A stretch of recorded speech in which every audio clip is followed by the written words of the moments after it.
Hello there. Labour will veto the no-deal Brexit option with the help of MPs from other parties, says the Shadow Chancellor.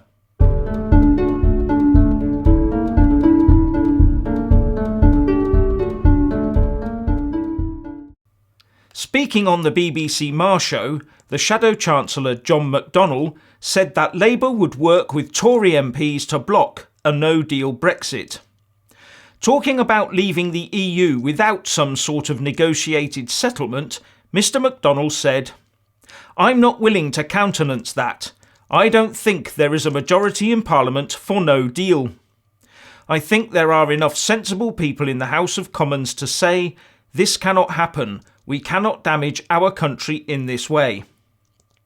It seems his intention is to crash the UK into an extremely bad deal in the hope of us staying in the EU.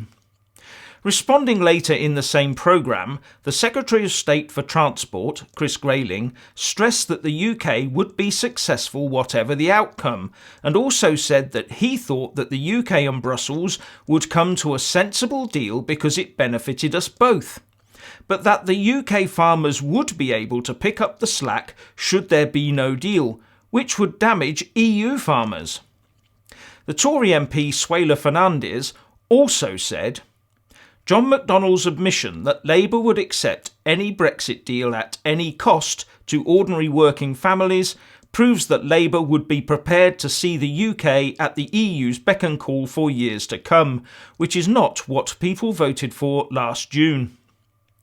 There is now also a cross-party group of MPs with plans to amend the withdrawal bill so as to give Parliament the ability to veto both the bad deal and the no-deal scenarios, or they will try and prevent them by other legal means.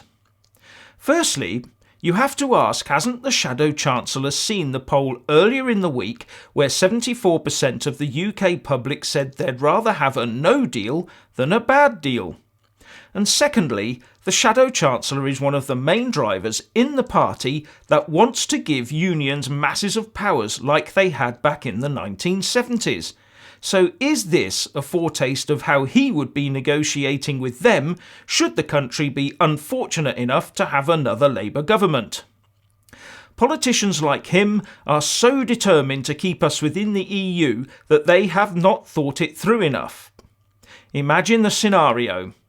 His side manages to completely cut the no-deal outcome out of the equation in the hope that the deal we are offered, the deal we would then have to accept, would be so bad as to completely reverse any Leave sentiment in Westminster.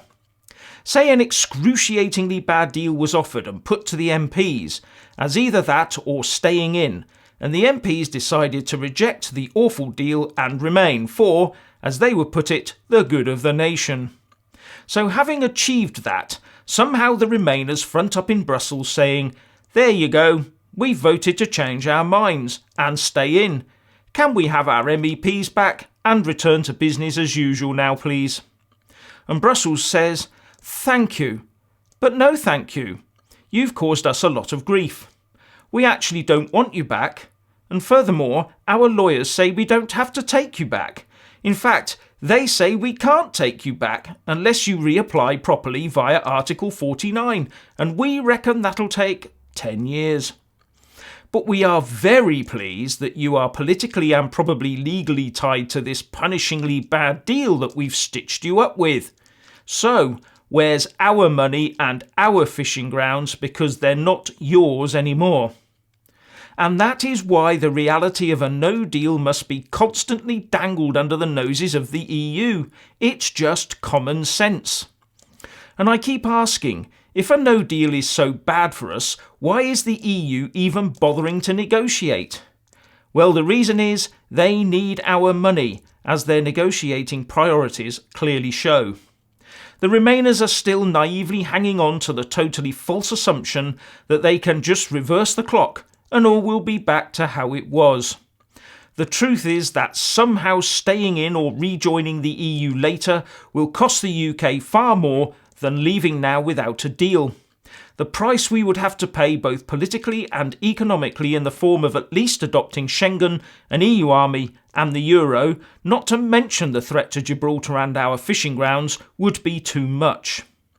But of course, we the public would not be told all that up front.